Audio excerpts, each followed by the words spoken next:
Hello aspirants. आज इस video में हम डिस्कस करेंगे नेक्स्ट जो टॉपिक्स बचे थे, और इस तरीके से हम धीरे धीरे पूरा यूपी का करंट अफेयर कवर करने वाले हैं।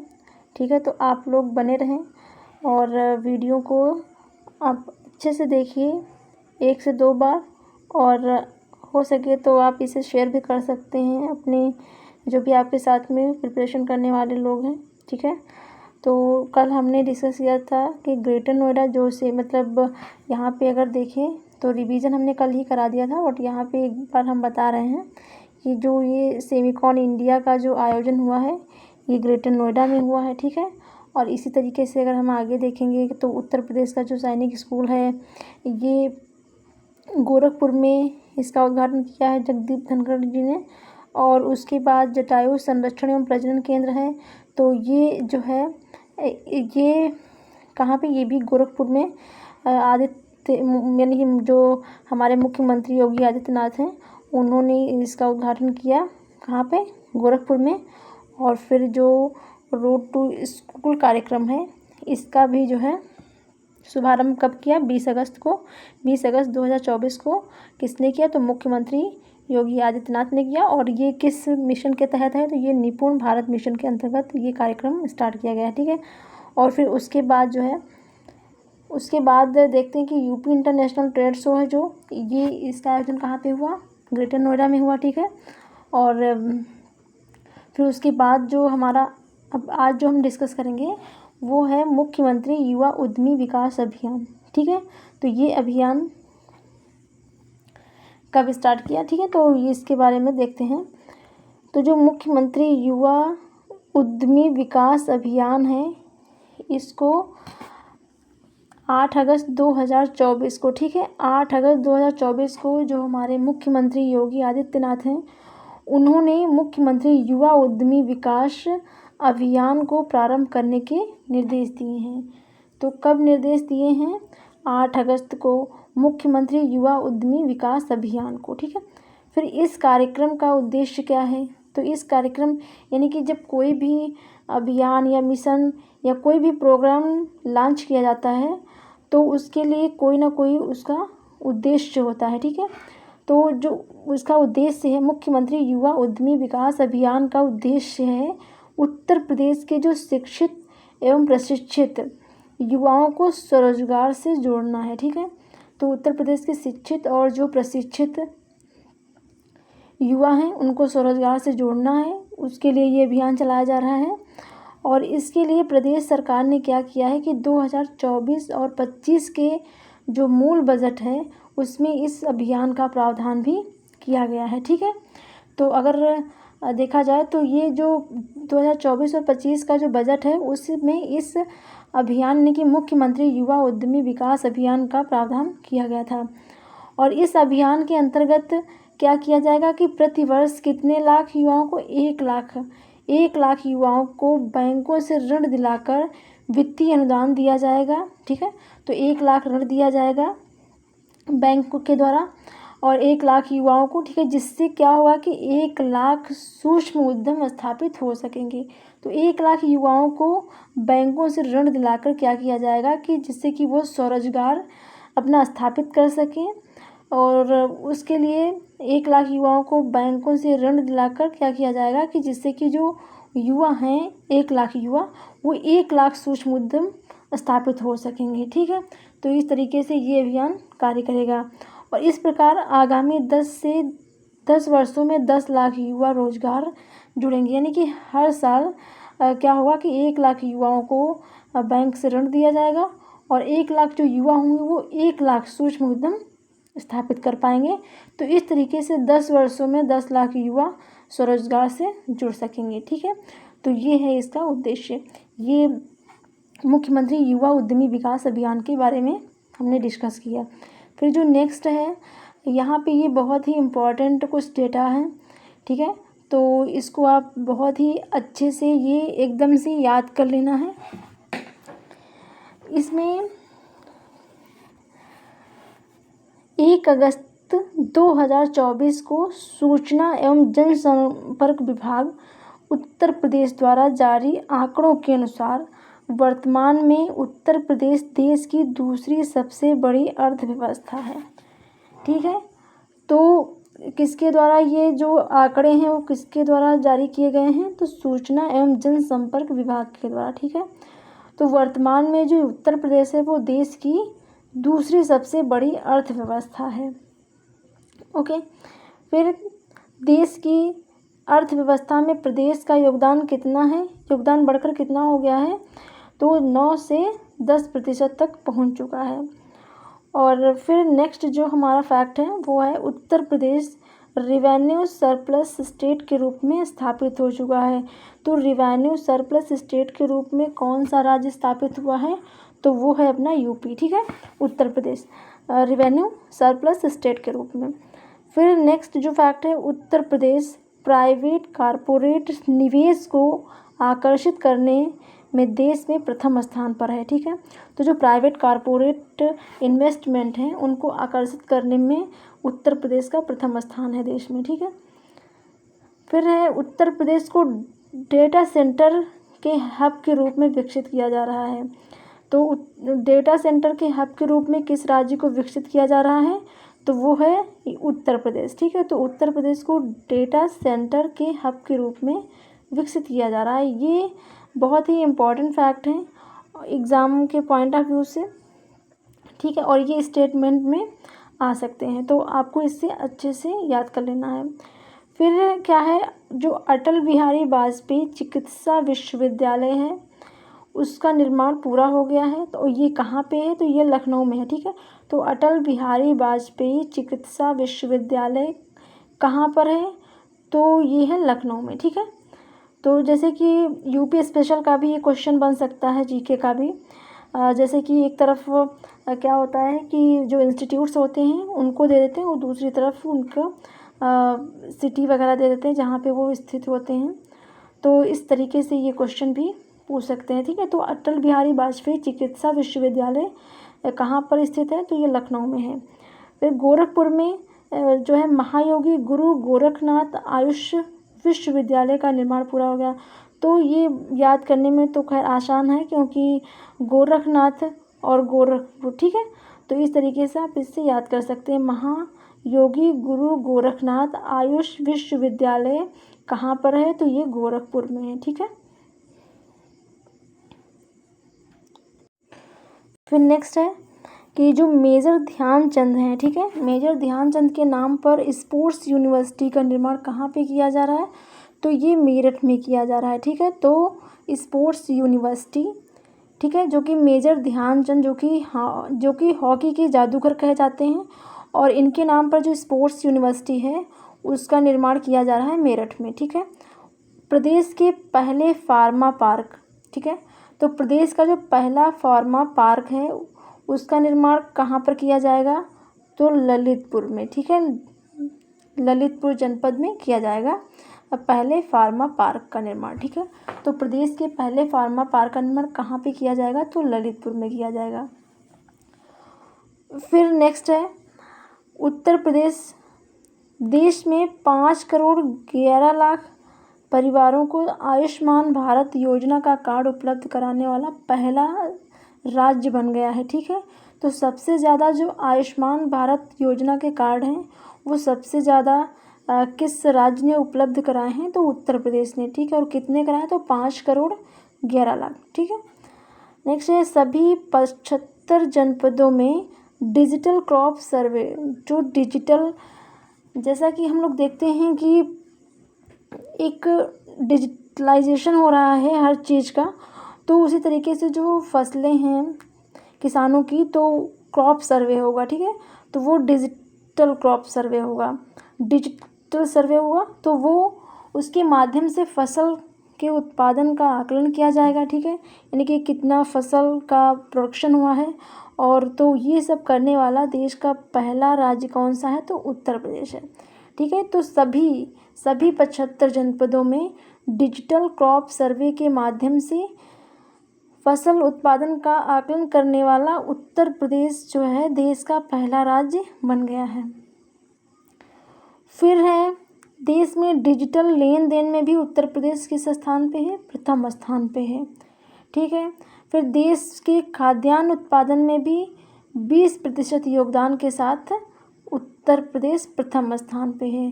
तो खाद्यान्न उत्पादन में कौन सा राज्य फर्स्ट है? तो वो है उत्तर प्रदेश।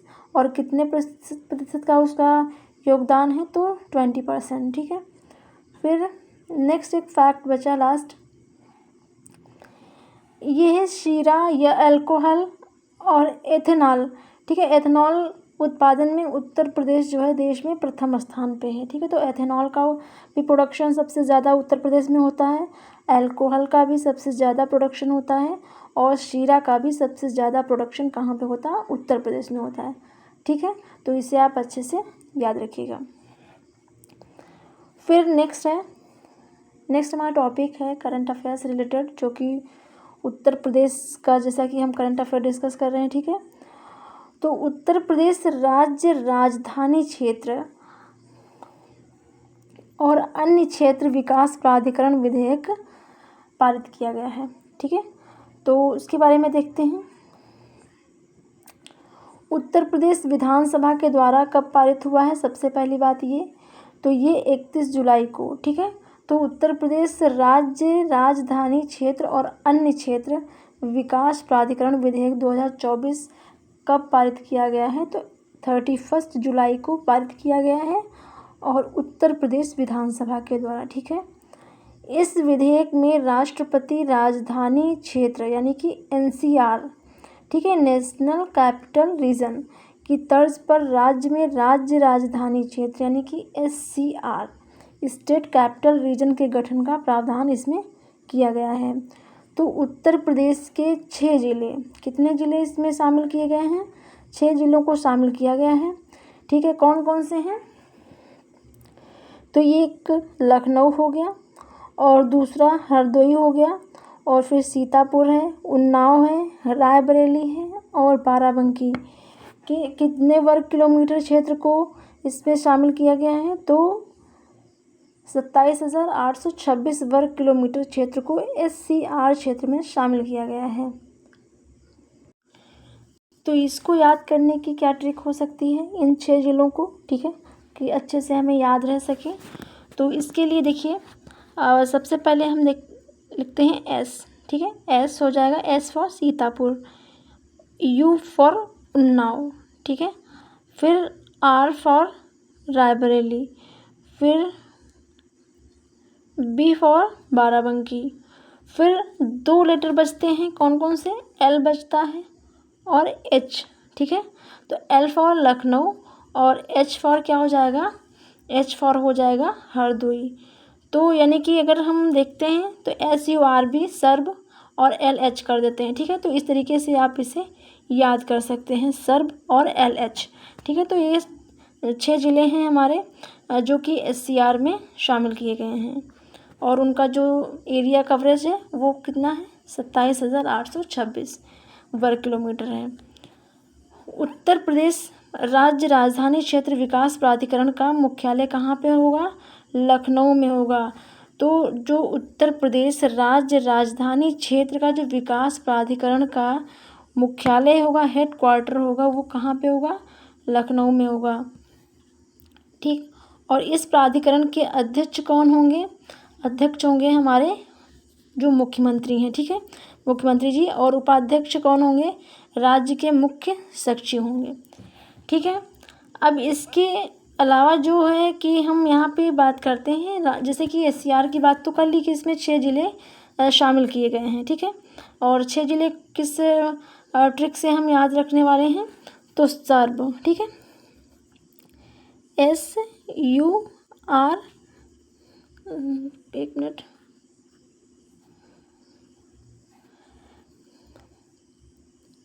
SURB।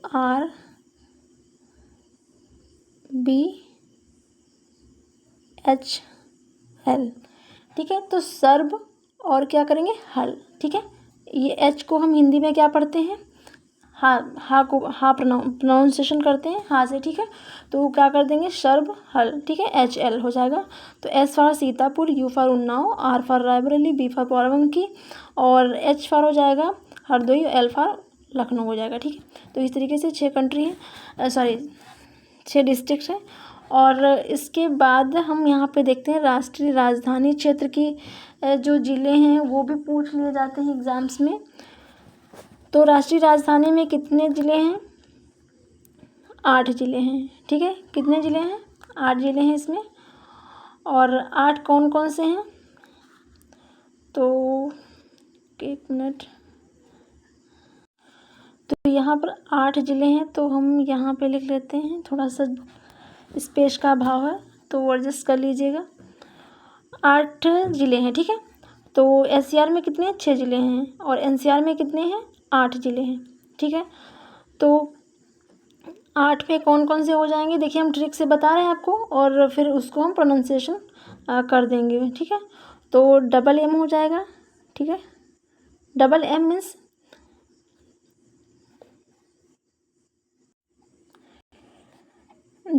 मीन्स क्या हो जाएगा, एक तो हो जाएगा मेरठ, ठीक है। एक M मीन्स क्या हो जाएगा, मेरठ हो जाएगा और एक हो जाएगा मुजफ्फरनगर, ठीक है। फिर BB कर लेते हैं, BB। तो इसमें क्या हो जाएगा, BB, एक B का मतलब हो जाएगा बुलंदशहर और दूसरा जो B है वो बागपत हो जाएगा, ठीक है। और फिर क्या हो जाएगा, GG। तो GG मतलब गाज़ियाबाद और गौतम बुद्ध नगर, ठीक है। फिर क्या हो जाएगा, H फॉर हापुड़ हो जाएगा और S हो जाएगा भी, तो ये हो जाएगा शामली, ठीक है। तो ये 8 हमारे ज़िले हैं जो कि NCR में लगते हैं। कौन कौन से एक बार रिवीजन कर लेते हैं।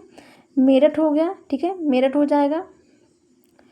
फिर मुजफ्फरनगर हो जाएगा, फिर बुलंदशहर हो जाएगा, फिर बागपत हो जाएगा, गाज़ियाबाद हो जाएगा, गौतम बुद्ध नगर हो जाएगा, हापुड़ हो जाएगा और शामली हो जाएगा, ठीक है। तो इस तरीके से ये 8 जो हमारे ज़िले हैं ये NCR में लगते हैं, ठीक है।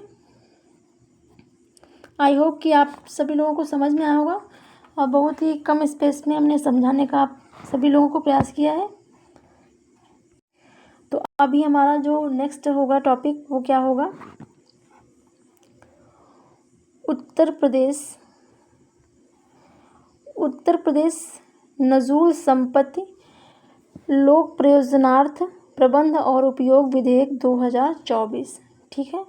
तो उत्तर प्रदेश नजूल संपत्ति लोक प्रयोजनार्थ प्रबंध और उपयोग विधेयक 2024 कब पारित हुआ, तो ये भी 31 जुलाई को ही पारित हुआ है, ठीक है। उत्तर प्रदेश विधानसभा के द्वारा 31 जुलाई को नजूल संपत्ति लोक प्रयोजनार्थ प्रबंध और उपयोग विधेयक 2024 पारित हुआ 31 जुलाई को, ठीक है। यह विधेयक लोक प्रयोजनार्थ नजूल संपत्तियों के आरक्षण का उपबंध करने और उससे संबंधित या आनुषंगिक मामलों का उपबंध करने के लिए पारित किया गया है। और इसमें आपको डेट याद रखनी है, बाकी ये याद रखना क्या ये किस टॉपिक से रिलेटेड है बस, और इसमें ज़्यादा कुछ याद रखने की आवश्यकता नहीं है, ठीक है। उल्लेखनीय है कि वर्तमान में उत्तर प्रदेश सरकार के पास ऐसे भूखंड हैं जिन्हें नजूल संपत्ति कहा जाता है। और ये किसे कहा जाता है, तो ये ऐसे भूखंड होते हैं जो विभिन्न निजी व्यक्तियों और निजी संस्थाओं को पट्टे पर दिए गए हैं। ये भूखंड पूर्ववर्ती सरकारी अनुदान अधिनियम 1895, तो ये आपको याद रखना है। तो पूर्ववर्ती सरकारी अनुदान अधिनियम कब आया था, तो 1895, ठीक है। पूर्ववर्ती सरकारी अनुदान अधिनियम 1895। उसके बाद सरकारी अनुदान उत्तर प्रदेश संशोधन अधिनियम 1960। तो सरकारी अनुदान उत्तर प्रदेश संशोधन अधिनियम 1960 के तहत जारी अनुदान के रूप में दिए गए थे। नवीनतम विधेयक में प्रावधान है कि नजूल भूमि के ऐसे पट्टाधारक जिनका पट्टा अभी चालू है और नियमित रूप से पट्टा किराया जमा कर रहे हैं और पट्टे की किसी भी शर्त का उल्लंघन नहीं किया है, उनका 30 वर्ष का नवीनीकरण होगा। यानी कि जो ऐसे लोग हैं जो कि पट्टे की किसी भी शर्त का उल्लंघन नहीं किया है तो उनको 30 वर्ष का किया जाएगा, नवीनीकरण होगा। ऐसी भूमि पट्टे की अवधि समाप्त होने पर राज्य सरकार के स्वामित्व में आ जाएगी, ठीक है। तो ये हो गया हमारा नजूल संपत्ति के बारे में, ठीक है।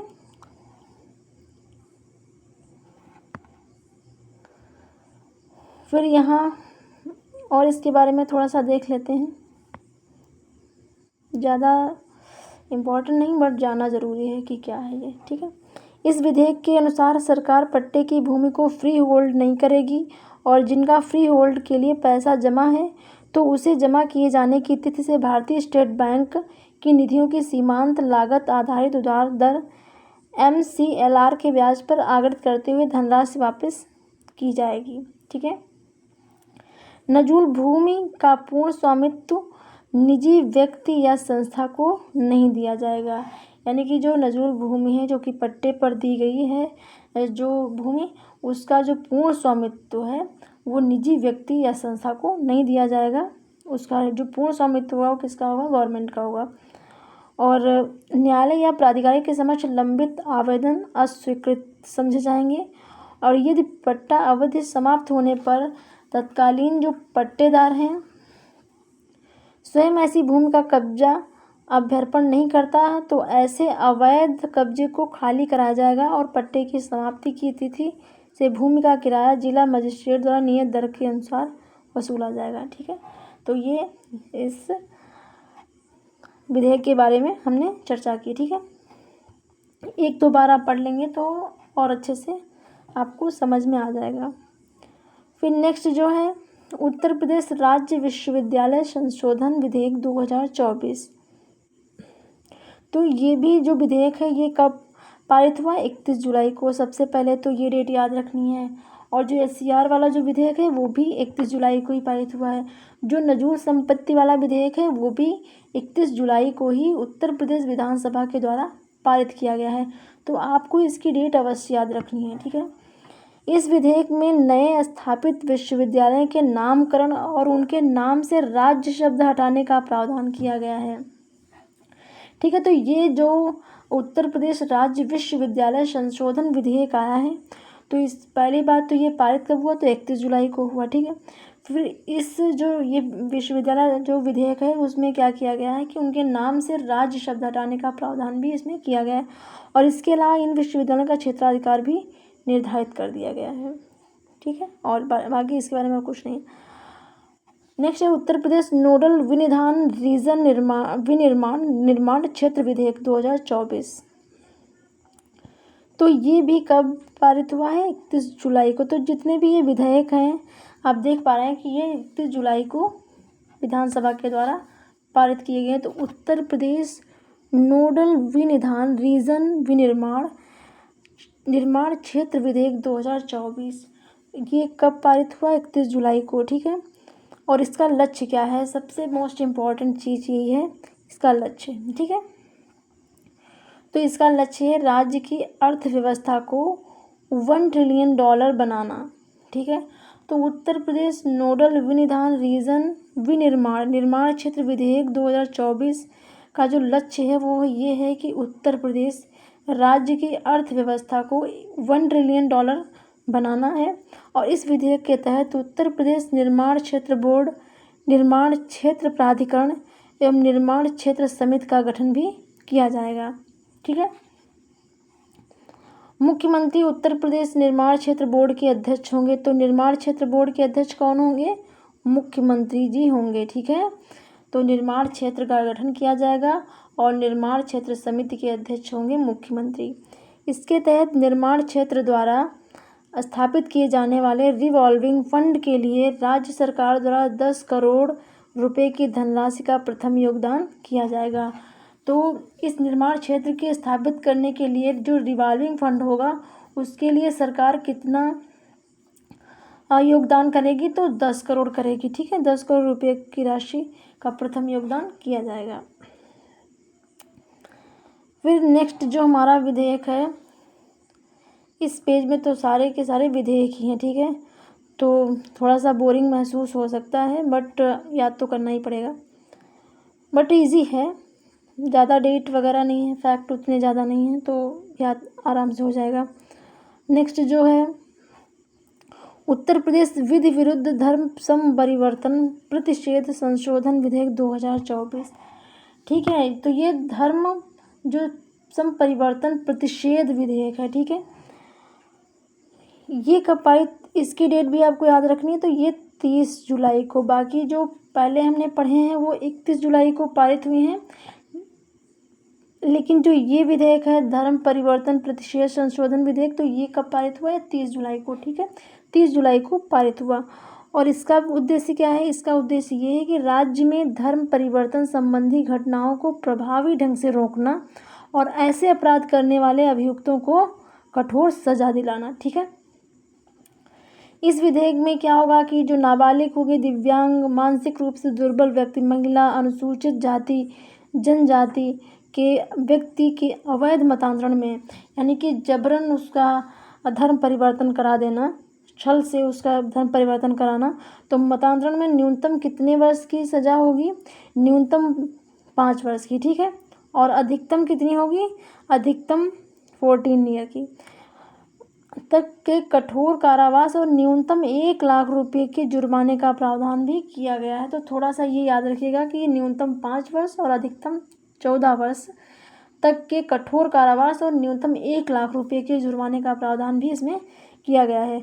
और सामूहिक अवैध मतांतरण में न्यूनतम 7 वर्ष, अधिकतम 14 वर्ष तक के कठोर कारावास और न्यूनतम 1 लाख रुपए का जुर्माना भी यहाँ पे प्रावधान इसका है। ठीक है, तो ये वाला हमने डिस्कस किया है। और अभी थोड़ा सा और है, यदि कोई व्यक्ति धर्म समपरिवर्तन के आशय से किसी व्यक्ति को उसके जीवन या संपत्ति को भय में डालता है या फिर हमला करता है या विवाह या यौन संबंध स्थापित कर, तो महिला या व्यक्ति की तस्करी करता है। ठीक है, तो ये अगर सारे कृत्य किए जाते हैं तो उसे कम से कम 20 वर्ष के कठोर कारावास से दंडित किया जाएगा, जिसे आजीवन कारावास तक भी बढ़ाया जा सकता है। ठीक है, तो ये प्रोविज़न है इस विधेयक के। और इस विधेयक में अन्य प्रावधान यह भी है कि यदि कोई भी व्यक्ति अवैध धर्म परिवर्तन के संबंध में किसी विदेशी या अवैध संस्था से धन प्राप्त करता है तो उसे कम से कम कितने वर्ष की सज़ा होगी? 7 वर्ष की सज़ा होगी और 7 वर्ष के कठोर कारावास से दंडित किया जाएगा, और जिसे 14 वर्ष तक बढ़ाया भी जा सकता है। ठीक है, और उस पर क्या किया जाएगा? 10 लाख रुपए तक का जुर्माना भी लगाया जा सकता है। तो ये सारी इस विधेयक के प्रोविजंस हैं। ठीक है, तो आई होप कि आप सभी लोगों को ये क्लास समझ में आई होगी और इसे आप कंप्लीटली अच्छे से देखें, और अगर हो सके तो आप इसे शेयर भी कर सकते हैं, और अगर वीडियो अच्छा लगे तो लाइक कर सकते हैं, और यदि कोई सुझाव है तो आप कमेंट में हमें बता सकते हैं, तो मैं नेक्स्ट वीडियो में उसे अपने आप में इम्प्रूवमेंट करने की कोशिश अवश्य करूँगी। ठीक है, थैंक यू।